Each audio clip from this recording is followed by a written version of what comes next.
우리 의원님 임진왜란 하면 까마득한 옛날 얘기로만 알고 있습니다.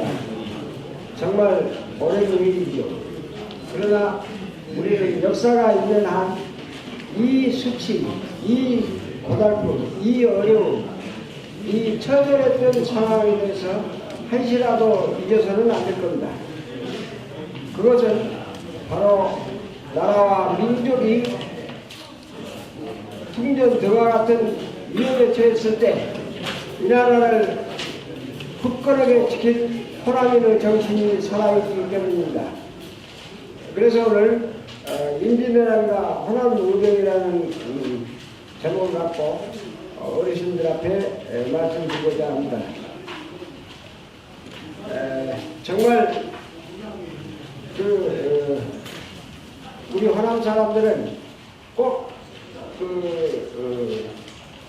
항상 어려움에 처할 때마다 부면이 떨쳐 일어나서 나라와 민족을 구출한 이 나라의 이 민족의 은인들입니다.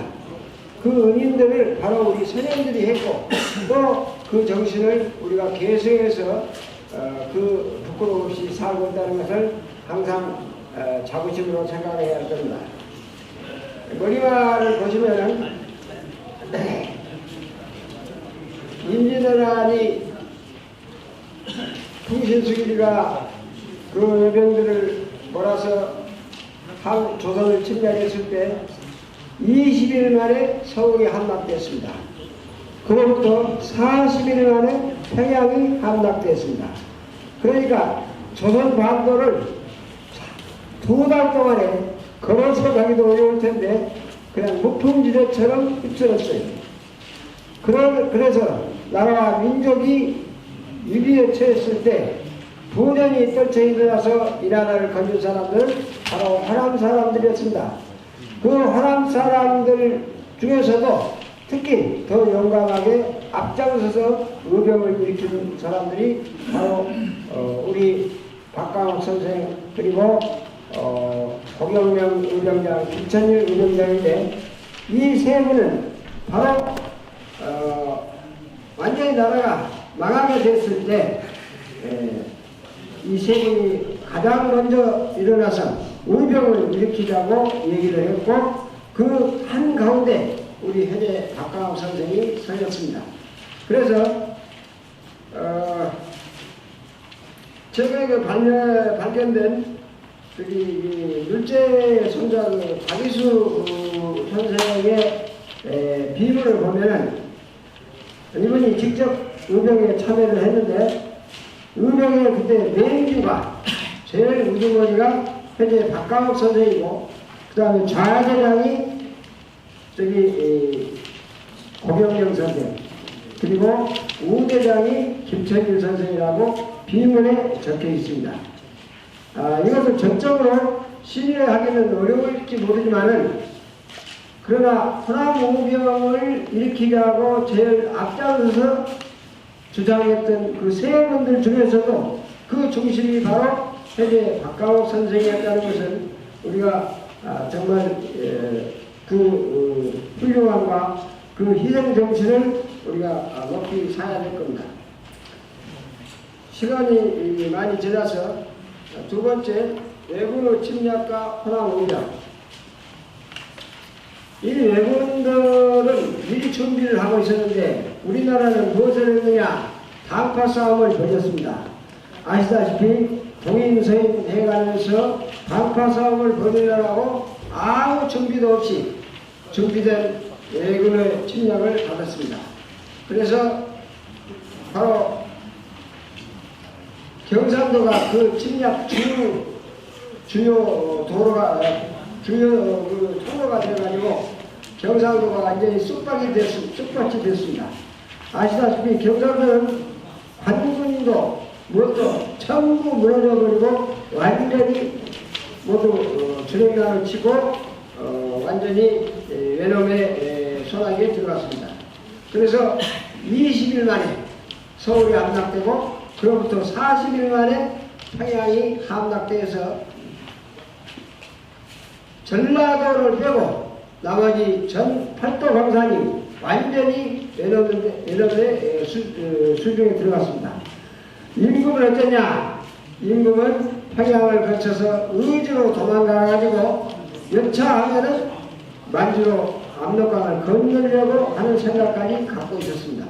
이때 이 나라를 건지자고 앞장서는 사람들이 바로 호남의병이었고 그들을 끌고 호남인들을 끌고 나갔어요. 당시의 군사제도는 진관체제였습니다. 진관체제는 뭐냐면 일종의 그 향토 방위 체제입니다. 향토 방위 체제라는 것은 그 고을의 군사들이 수령들의 지하에 그 고을을 지키는 그런 체제였어요. 그러니까 경상도가 완전히 무너지고 충청도 무너지고 팔도가 다 무너졌는데 전라도만이 살아남을 수 있었어요. 그것은 바로 우리 그 17페이지 그 끝에 문단을 보면 끝에 그 여덟 줄 보면은 금사는 이치싸움과 행주 대책의 주역들이 바로 호남인들이었다는 겁니다. 금사의 이치싸움은 권율 장군이 광주 목사로서 천여 명의 의병을 거느리고 그들 육지의 가장 큰 싸움이었고 이때 군사와 양곡을 전부 모아서 제공한 분이 바로 현역의 박강옥 선생이었습니다. 그 다음에 여러분도 잘 아시는 권율의 행주싸움. 사람들은 흔히 권율의 행주싸움, 경기도 고향에 있죠. 경기도 고향에서 있는 행주싸움은 멀리 떨어져서 우리 전라도하고 전혀 관계가 없는 것으로 착각을 하고 있는데 이치싸움에서 바로 승전을 거둔 권율 장군이 이제 전라도 순찰서가 됐습니다. 여기서 말하면 전라도 지사가 됐어요. 그래가지고 10,000명의 전라도 의병들을 거느리고 바로 행주싸움을 거둔 것입니다. 이 행주싸움은 아시다시피 참모들부터 군사들까지 전부가 군대 전라도 사람이었고 심지어 승병들도 바로 해남 대흥사에서 처형이 거느린 대흥사 승병이었습니다. 이 승병들이 그렇게 처절하게 이 나라를 지켰고 바로 끝까지 이 나라를 되살린 사람들이었습니다.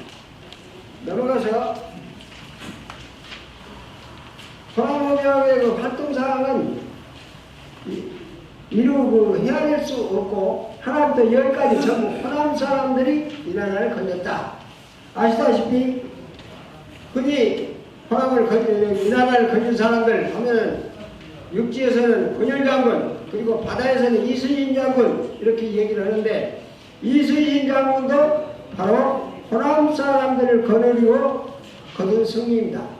잘 아시다시피 임진왜란이 일어나기 1년 전에 이순신 장군이 전라 좌수사 여수에 말하자면 수군 전도사로 부임을 해서 철저한 준비를 해서 바로 원균이 다 망가뜨린 수군을 다시 불러일으켜서 재권을 장악하고 일본의 보급로를 차단하고 후송 지원병을 차단했던 것입니다.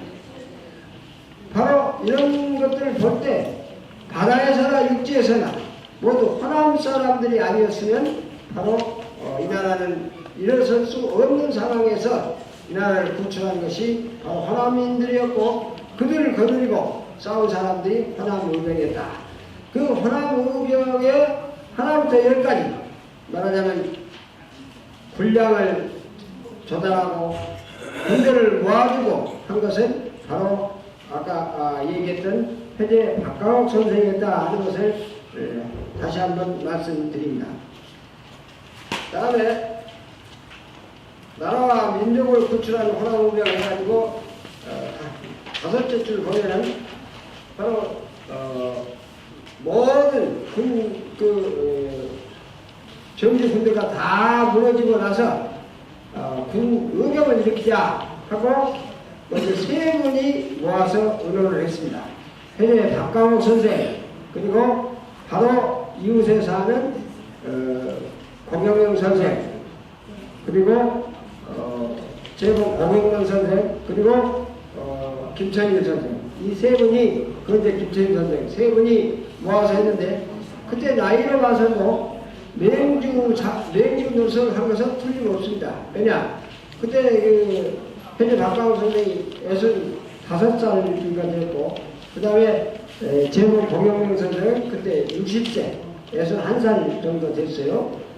그리고 그 이제 김천일 선생은 젊고, 그러니까 그 의병을 모으고 또 의병을 모으려면 돈이 있어야, 군량이 있어야 되고, 또 그런 그 재력이 있어야 될 텐데, 그 모든 것은 현재 박광욱 선생이 준비를 하고 조달을 했다는 것입니다. 그래서 아까 얘기했던 그 맹주의 박광욱, 그리고 4대장의 제목 공영령, 5대장의 김천이라고 했던 것도 틀린 말이 아니다, 이렇게 믿음을 쓰지 않습니다.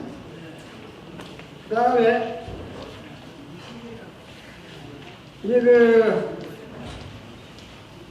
20페이지 그 끝에 문단에 보면 고경명이 6,000명의 의병을 거느리고 바로 나를 건지로 올라가다가 바로 저기 금산에서 퇴전을 해서 순국을 했습니다. 그 고경명의 6,000명의 의병, 이것도 전부 말하자면 현재 박광욱 선생이 마련하고 준비해준 군대였다. 그럼 현재 선생은 왜 그 전투에 안 나가느냐? 아시다시피 당시에 66살이라면은 지금은 뭐 저는 83살이나 됩니다만 이렇게 걸어다니기도 하는데, 그 당시에 66살이라는 아주 고령이시고 아주 참 늙으시에서 움직이기가 어렵기 때문에 모든 준비와 그다음에 후원하는 것으로 임무를 마쳤다는 것이죠. 그 다음에 이제 뭐 시간이 저기 하니까 23페이지 정유재단과 호남인의 활동. 인디너라에서 일본이 가장 큰 잘못이 어디가 있냐 하면은 호남을 차지하지 못했다는 겁니다. 그래서 바로 후속 부대가 올라가서 더군다나 바다를 제해권을 호남민들과 이순신 장군이 장악하고 있었기 때문에 후속 병력을 파견할 수가 없었고 또 군량 조달을 할 수가 없었다. 그래서 바로 호남을 완전히 장악하자 한 것이 정유재란이었습니다. 그래서 이 정유재란은 그야말로 호남의 피해가 엄청났습니다. 그냥 거의 멸종을 시켜버리다시피 아주 무자비한 그런 사육과 약탈을 자행한 것이 정유재란입니다. 정유재란은 아시다시피 남원성을 점령하고 전주로 오는 것과 그 다음에 구례를 거쳐서 이제 오는 건데, 여기에서도 우리 호남의 울병들과 호남의 군사들이 열심히 싸워서 참 결국 호남을 짓밟기는 했습니다만은 저기 소사평에 가서 결국 후퇴하고 말았던 것이죠. 그래서 다른 그 내용들은 뭐 다 읽어보시면 아실 거고, 이제 선조가 참 마지막에 25페이지를 보면은 선조가 호남인 차별적으로 부끄럽게 생각하는 글을 내렸으니 그 여지는 다음과 같다. 멀리 있는 남도 백성들아, 지부 말을 들을지어다. 생각하여 보니 지난 기충년의 역변, 정예립 사건입니다. 역변 이후에 돌에 거출한 인물들도 오랫동안 뽑아 쓰지 아니하여 그윽한 난초가 산골짜기에 외롭게 홀로 향기를 품고 있으며 아름다운 옥이 형산에 광채를 감추게 되었다. 이제야 난을 당하여 널리 인재를 구하고자 하니 부끄러움의 얼굴이 뜨겁다. 잘 아시다시피 또 광해군이 그 세자로서 분조를 전주에다가 분조를 만들어갖고 그러니까 왕의 그 분조를 만들어가지고 바로 호남인들을 모으고 또 이끌고 국난을 극복했던 것입니다. 마지막으로 맺는 말을 보면은 충렬과 의리를 소중하게 지켜온 호남인들은 나라가 어려움에 빠질 때 분연히 떨쳐 일어나 앞장서서 나라와 민족을 구출하는 산 증거를 살필 수 있었다.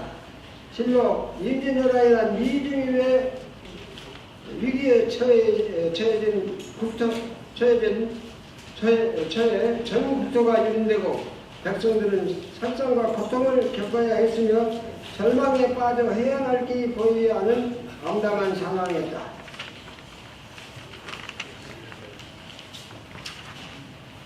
이때 호남인들은 부지런히 농사를 지어 군사를 모이고 백성들을 기하에서 구출했으며 당군에 협조하거나 고경련, 김천일, 박강옥 같은 박강옥 등이 주장한 의병을 일으켜 향토를 지키고 전국에 거처해서 두부부 전선에 소천하였다. 특히 해제 박강옥의 지원을 받아 호남인들은 이치대첩과 행주대첩의 주인공들로 서울에서 왜군을 몰아냈으며 이순신의 해전에서 주역이 되었고 주역이 되어 제여권을 장악했고 의병공기를 주도하여 충청도에서 진주에서 그리고 함경도 운명의 총수로서 눈부신 활약을 했다. 그러니까 함경도까지 바로 우리 호남 의병장 함경도의 정문부 의병장이 바로 영광 출신이죠. 이렇게 해서 전 국토에서 눈부신 활동을 해서 결국은 이 나라를 구출할 수 있었던 것입니다. 조정에서는 당명과 자신의 부귀영화를 위해 소외시키고 위험시했던 호남인들이 나라와 민족을 구출하는 데 앞장서자 놀라움과 반성을 쏟아냈다. 그러한 상황에서도 생명을 바쳐 구국의 전선에 나설 수 있었던 것은 이거장의 충만한 충절과 의리의 정신이 있었기 때문이다. 호남지방은 좋은 환경과 우수한 두뇌를 가진 사람들의 노력으로 선진 문화를 꽃피웠지만 신라의 삼국통일 이후 모략과 권모술수가 판을 치는 정권에서 소외되어 은둔과 유배의 땅으로 의리를 소중하게 간직하였다. 그러한 마음이 위기에 처한 나라를 구출하는 데 앞장섰고 뒤에도 역사의 상황에 따라 올바른 정신을 펼쳐냈으며 통합농민혁명, 한말의병, 일제강점기의 독립운동, 해방 이후에 분단과 독재를 깨뜨리는 투쟁에 언제나 중심에 섰던 것입니다. 정말 우리 선열들의 거룩한 정신을 우리 후손들이 이어받아서 오늘도 이 나라 역사의 중추가 되어서 항상 나라가 어려울 때 그리고 위기에 처했을 때 그리고 필요할 때 꼭 앞장서는 그런 후손들이 되어주시기를 부탁합니다. 감사합니다.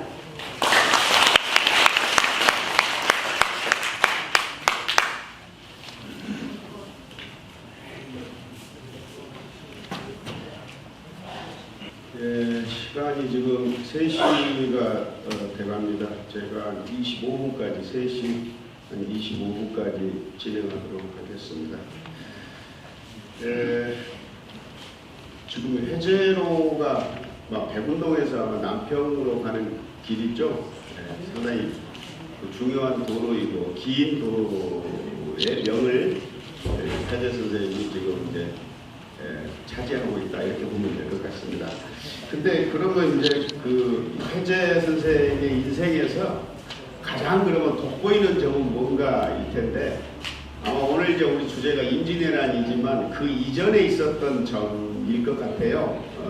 임진왜란은 이제 거의 이제 말년에 이제 맞으셨으니까 여러분 가지고 계시는 그 자료집 29쪽 맨 밑에를 한번 보시죠. 아마 학문에 대한 이해와 열정이 깊고 높았던 점, 그리고 그 학문을 고향에서 지인이나 후학들과 함께 실천에 옮겨 지역사회의 사회적 기반을 튼튼히 한 데 있지 않을까 이런 생각이 듭니다. 따라서 여기에서는 바로 그런 점을 이제 알아볼 건데요. 대략 한 5가지 정도가 우리가 알아볼 내용인 것 같습니다. 제가 알아볼 내용인 것 같습니다. 하나는 그 동약, 동리의 향약하고 향교의 그 학규를 제정을 해가지고 향품 교화에 앞장섰던 점. 그다음에 또 하나는 서재하고 누정을 건립을 해서 후학을 양성하고 그 지인들과 교류했던 점. 마지막으로 수리시설을 건설하고 밤나무를 심어서 요즘 말로 표현하자면 지역경제 활성화에 기여했던 점, 뭐 이런 것들일 것 같습니다.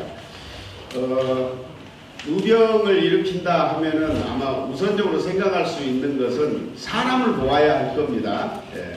두 번째는 돈이 있어야 할 겁니다. 그럼 사람을 어떻게 모으느냐?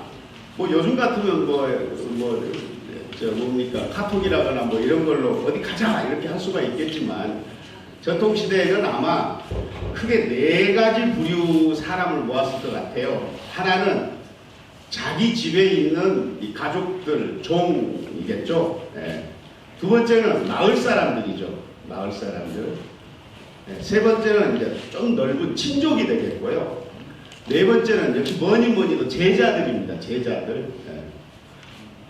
그 다음에 이제 돈을 모아야 할 텐데 돈을 어디서 모으냐? 일단 자기 돈을 내야죠. 자기 돈. 또 하나는 성금을 모아야죠. 성금을. 그러려면 이 2가지를 충족시키는데 가장 큰 그런 힘은 뭐냐? 야 가자 돈 내라 했을 때 예 알았습니다 하고 모일 수 있는 힘은 뭐냐 하면 역시 그분의 인품 그리고 학문이 아닌가 이런 생각을 할 수가 있겠습니다. 그러니까 학문이 높았기 때문에 가자 예 내라 예 하지 않았을까. 그래서 오늘 아마 제 발표는 그런 쪽에 중심을 두도록 하겠습니다. 자 먼저 이제 31쪽 중간쯤에 보면은요, 31쪽 중간쯤에 보면 이 선도 향약이 있죠. 선도 향약, 선도동 향약, 줄이면 선도 동약이 되겠습니다. 그럼 선도동이란 뭐냐 하면은 이건 오늘날 같은 자연마을일 텐데 당시로는 자연마을이 아니라 몇 개 마을을 아우르는 광역마을 이렇게 생각하면 될 것 같아요.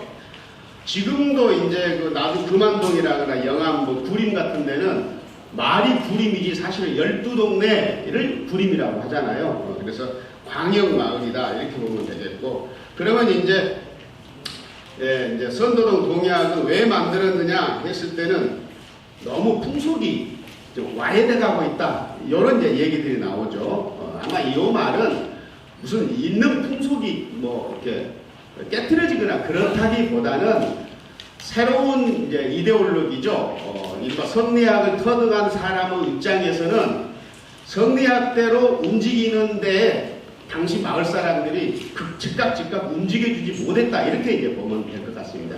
그러니까 사상을 마을을 아우르는데 이제 접목시키는 뭐 그런 이제 룰을 만들었다 이렇게 이제 생각하시면 될 것 같습니다. 그러면 이제 그 선도동이라는 이 마을은 나중에 이제 조선 후기가 되면 이제 멸리제가 정착을 하는데 선도면이라는 면의 이제 중심지가 됩니다. 뭐 우리가 이제 일제시대에 이제 면사무소가 등장을 하게 되는데 역시 면사무소가 등장한 것은 이 이전부터 그 면의 중심지에 면사무소가 대체로 들어서게 됩니다. 그래서 이 선도동이란 마을도 나중에 선도면의 중심지였던 것 같아요. 자, 하여튼 그런 중심 마을에 이제 동약을 만들었다는 얘기고요. 참고로 이제 쭉 지리지를 이제 살펴보니까 선도면은 좀 사이즈가 좀 작은 면이었던 것 같아요. 당시 광주에는 면이 한 41개 정도 되는데 면 인구 규모라거나 또 소속 마을도 그렇게 많지 않은 그런 곳이었습니다.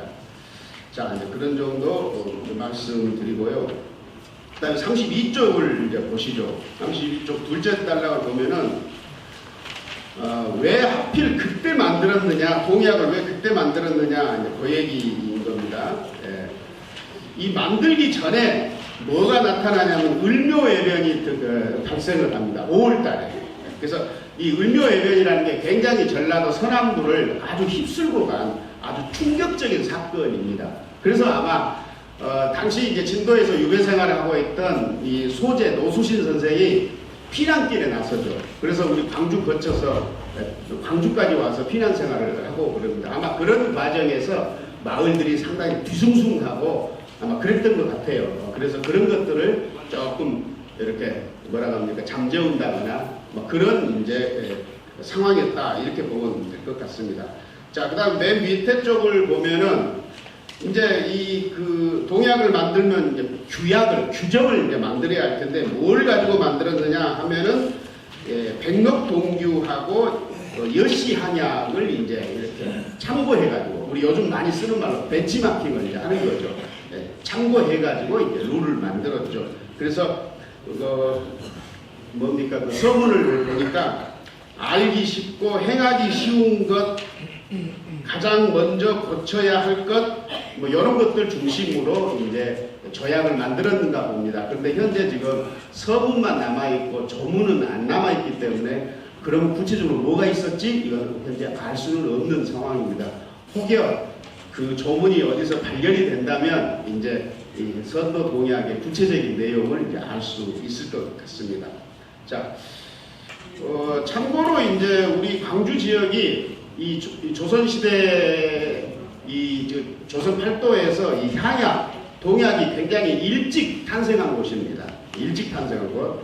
잘 알다시피 양과동 동약이라거나 뭐 이런 것들로 봐서는 굉장히 일찍 그 동약이 탄생했다. 이 말은 뭘 의미하냐면은 새로 들어온 그 사상, 주자학, 즉 성리학을 가장 먼저 실생활에 실천했다 이렇게 이제 생각하면 될 것 같습니다. 자, 두 번째는 이제 계산송당인데요. 계산송당이니까 이건 이제 서재이죠. 서재인데 일단 지명은 계산이죠. 계산이라는 이제 뭐 마을, 계산이라는 산자락 밑에 서재를 지었는가 봅니다. 그 다음에 송당이라고 했으니까 아마 소나무, 울창한 소나무 숲속에 아마 서재가 있었는가 봅니다. 그러니까 꽤 공부하기에는 아주 뭐 요즘 말로 얘기하면 너무 깊어가지고 뭐 치킨이라도 시켜 먹으려면 어려우려면 모르겠지만 그래도 굉장히 그 학문에 공부에 전념하기에는 아주 좋은 자리에 서당이 있었는가 봅니다. 그 다음에 이제 그 34쪽 그 하단을 보면요. 이 금담산 쪽에도 뭐가 하나 있었던 것 같아요. 거기 시를 보니까, 아니, 그 뭡니까,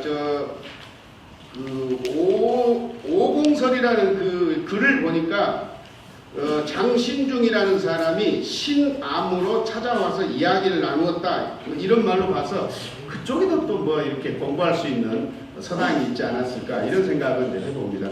근데 참고로 이제 당시 그 15세기 우리 지역의 큰 선비들 보시면은 공부하는 곳이 한 군데만 딱 있는 게 아니라 보통 한 두 군데 정도는 있더라고요. 그래서 이렇게 여럿이 공부할 수 있는 서당이 있는가 하면 진짜 혼자 공부할 수 있는 서당도 있고 그랬더라고요. 그래서 아마 우리 회재 선생님도 혹 그러지 않았을까 이런 생각을 해볼 수가 있겠습니다. 자, 35쪽을 한번 보시죠. 이렇게 이제 그 서재가 이제 있었기 때문에 우리 회재 선생은 연구에 전념할 수가 있었겠죠.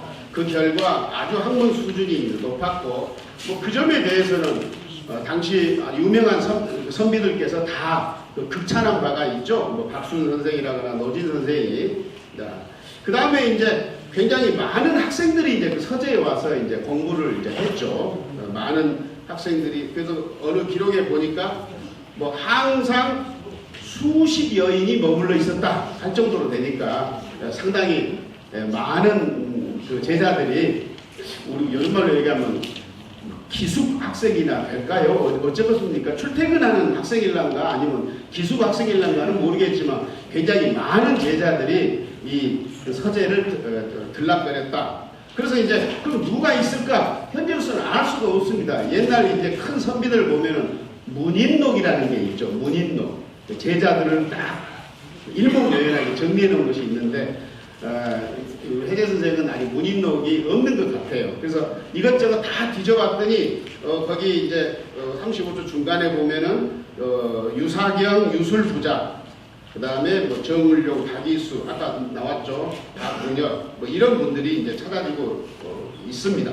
이분들이 어떤 일을 했을까 하는 점은 나중에 이제 제 뒤에 이제 의병 발표를 할 때 또 나오니까 제가 다시 말씀을 안 드려도 될 것 같습니다. 자, 이제 37쪽으로 가보죠. 향교. 뭐 잘 아시다시피 광주 향교가 현재는 여기에 있지만 원래는 이제 장원봉 아래에 있었다고 그럽니다. 고려 때 장원봉 아래에 있었다고 합니다. 근데 이제 그 호랑이가 자주 나타나가지고 요즘 말로 얘기하면 면학 분위기를 해치고 그랬는가 봅니다. 그래서 이사를 갔어요. 이사를 간 게 이제 아마 뭐 동문박 지금 아마 전남여고 정도 될까요? 근데 이제 자꾸 수혜를 입고 그래서 또 동문 안으로도 옮겼는가 봅니다. 그러다가 이제 14세기 중반에 15세기 중반에 이제 지금 자리로 이제 향교를 옮기죠. 그런 다음에 이제 가장 먼저 첫 번째로 우리 요즘 말로 얘기하면 확장공사, 향교 확장공사를 한 게 아마 바로 이때인 것 같아요. 그러니까 한 100년 지나서 현재 이 자리로 옮긴 지 100년 만에 이제 향교 대대적인 확장공사를 했는데 거기에 이제 우리 해제 선생님이 큰 역할을 하신 것 같아요. 그래서 이제 거기 37쪽 중간에 보면은 향교 제도를 넓혔다 했는데 이제 이 제도는 이제 요즘 표현대로 하면은 제도이지만 이 당시로 얘기하면 뭐 규모, 뭐 건물 이런 표현일 것 같습니다. 자, 그 다음에 학헌과 학규를 제정했다 그랬습니다. 그러니까 이제 요즘 말로 얘기하면은 커리큘럼 같은 것 또는 뭐 학칙 같은 것을 이제 새로 정했다 이렇게 이제 보시면 될 것 같습니다. 그 다음에 이제 사전과 노비를 이제 좀 많이 넓혔는가 봅니다. 요즘 말로 얘기하면 이제 공부할 수 있는 이제 경제 기반 재원을 마련하는데 우리 또 이 회재 선생님이 큰 역할을 이제 하신 것 같습니다. 이제 그때 이제 광주 목사가 이제 유경심이라는 분인데 굉장히 광주 사람들이 광주를 위해서 많은 일을 이제 하셨고 그래서 떠나신 뒤에도 광주 사람들이 늘 이렇게 그리워하고 그랬던 것 같습니다. 결국은 이제 회재 선생이 이 향교의 이른바 그 중수 공사에 투입이 된 것은 아마 37쪽 맨 밑에 보면은 광주를 대표하는 선비로서 당시 인식되고 있지 않았을까 이렇게 이제 생각해 볼 수 있겠습니다. 자, 그 다음에 이제 38쪽을 보면은 회재 선생은 광주를 넘어 아마 전라도를 대표하는 선비였을 것 같아요. 그거는 이 가는 곳마다 전라도 가는 곳마다 손을 대는 게 뭘 손대냐면 공부하는 문제를 손을 댑니다. 그래서 우리 잘 알다시피 운봉현감이 됐을 때도 향교를 중수를 하고 학생들을 뭐랍니까 요즘 말로 얘기하면 장학금 같은 걸 마련하기 위해서 이렇게 재력도 모으고 이런 일들을 하고요. 영광에 가서도 또 그런 일을 또 하시거든요. 영광에 가서도 그런 일을 하시고 또 나중에는 이제 그 교수라는 자리를 광주 전주 교수를 가거든요. 교수는 이제 우리 요즘 말로 얘기하면 향교 선생님으로 생각하면 될 것 같습니다. 어찌됐든 전라도 내에서도 그렇게 그 교육 관련 일을 많이 하신 걸로 봐서 당시 전라도를 대표하는 선비로서 도내에 널리 알려져 있었다 이렇게 이제 보면 될 것 같습니다. 자, 이제 39쪽을 보시죠. 우리가 이제 우리 아까 이제 이상식 교수님께서도 뭐 전라도의 자랑거리라고 하면은 참 나라가 어려울 때 의병을 일으켜서 국가와 민족을 나가냈다 이 점인데요. 그것과 관련해서 또 다른 전라도의 자랑거리를 들려면 16세기 역사에서 전라도 선비들이 일종의 이제 우리 요즘 말로 얘기하면 캐스팅 보트를 쥐고 있었다 이렇게 이제 보면 될 것 같아요. 우리가 16세기에 그러면 이제 사림의 시대라고 그러죠. 사림이라는 사람들이 새로운 이제 주창을 하면서 당시 대첩점에 있었던 이제 훈척들을 물리치고 드디어 이제 선조 주기와 함께 사림 정권을 이제 수립을 하죠. 그 사림 정권의 모델이 그 체제가 사실은 조선 왕조 망할 때까지 쭉 이어지고 어쩌면 지금까지도 이어지고 있죠. 그 16세기 사회에서 전라도 선비들이 캐스팅 보트를 지을 수 있었던 것은 정자가 있었기 때문입니다. 정자, 누정이 있었기 때문에 그렇습니다. 그러니까 누정에서 공부를 하고 제자들을 만나고 친구들을 만나서 하나의 사회적 기반을 구축을 했던 거죠. 거기에 이제 우리 회재 선생님도 수월당이라는 이제 누정을 이제 만들게 됩니다. 이제 39쪽 아마 중간쯤인데 언제일까? 역시 누정을 만들 때 보면 우리 이제 뭐 어디입니까? 저 담양에 가면은 소세원이 있고 또 면왕정이 있고 그러잖아요. 양상도 선생도 사실은 이제 기묘사화로 낙향한 이후에 아, 왜 세상이 이렇게 힘들지? 아마 이랬을 것 같습니다. 그래서 소세원을 이제 건립하기 시작했고, 면왕정 선생도 자꾸 이제 탄핵을, 요즘 말하면 탄핵이죠. 탄핵을 받으면서 낙향했다가 또 복귀해서 올라가고 하면서 어느 때인가 아, 왜 이렇게 힘들지? 하면서 이제 면왕정 짓기 위해서 토지를 매입을 하고 하는 거죠. 그래서 이 전라도 선비들에게는 16세기 누정이 굉장히 중요한 건데 우리 회재 선생이 누정을 지었다. 언제일까? 그때는 바로 당시 권력의 핵심이었던 윤원영을 회재 선생이 농박을 해가지고 궁지에 이제 몰아넣었죠. 그 대가로 이제 뭐라고 합니까? 핍박을 이제 받게 되는데 아마 그때 정자를 아마 지었을 것 같아요. 자, 정자를 지으면 친구들이 오겠죠. 지인들이 오겠죠. 여러 사람 왔을 겁니다. 그 중에서 역시 눈에 띄는 분은 재봉 고경명 선생인 것 같아요. 자, 그러니 이제 서로 주고받은 시가 좀 나와 있고 40쪽을 보면은 서로 시만 주고받은 게 아니라 굉장히 다정했던 것 같아요.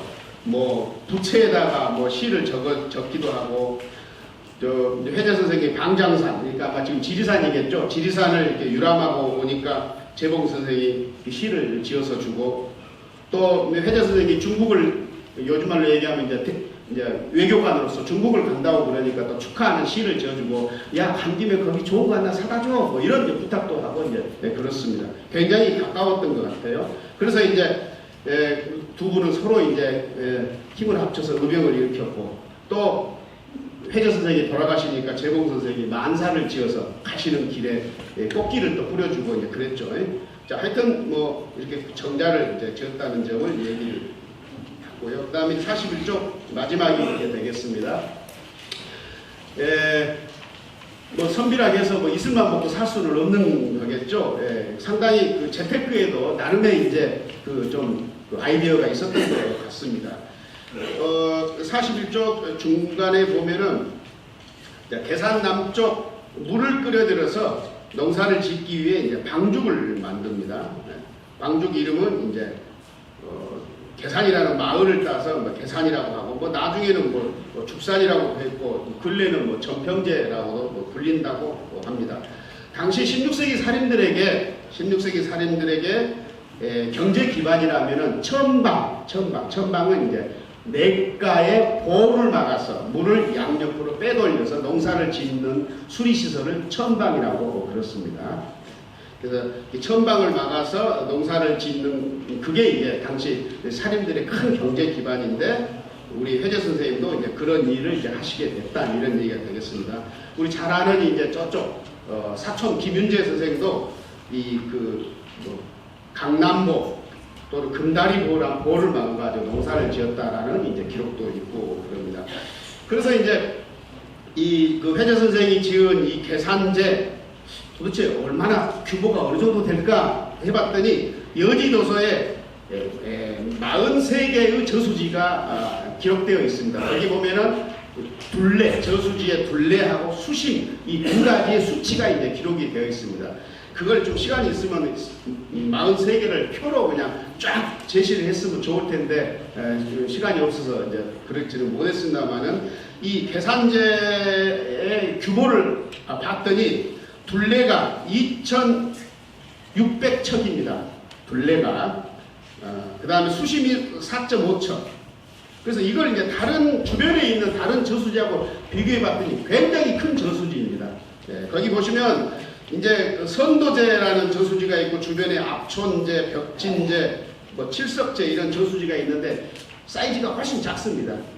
자, 계산제에 우리가 이제 요즘 말로 얘기하면 저수 용량 이렇게 계산을 하면 좋을 텐데 뭐 그렇게 지금 계산하기는 좀 어렵고요. 일단 저수지의 둘레하고 수심을 봤을 때는 당시 광주에서는 굉장히 큰 저수지였다라는 얘기죠. 그럼 저수지가 컸다는 말은 그 밑에 있는 목리지, 물을 대는 지역이 넓었다. 그렇게밖에 우리가 해석할 수밖에 없겠죠.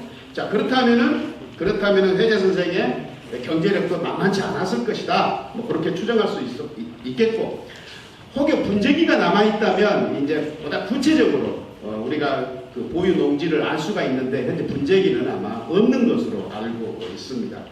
자, 어찌됐든 이런 이제 그 농지가 있었기 때문에 나중에 이제 의병을 일으킬 때 본인도 돈 내고 친구들한테도 돈 내자 했을 때 같이 내고 아마 그랬을 것 같습니다. 그 다음에 이제 하나 또 그 특이한 것은 42쪽 중간 밑에 있습니다. 40쪽 중간 밑에. 이제 회재 선생이 그 밀양 부사로 발령을 났다가 일찍 돌아오신 것 같아요.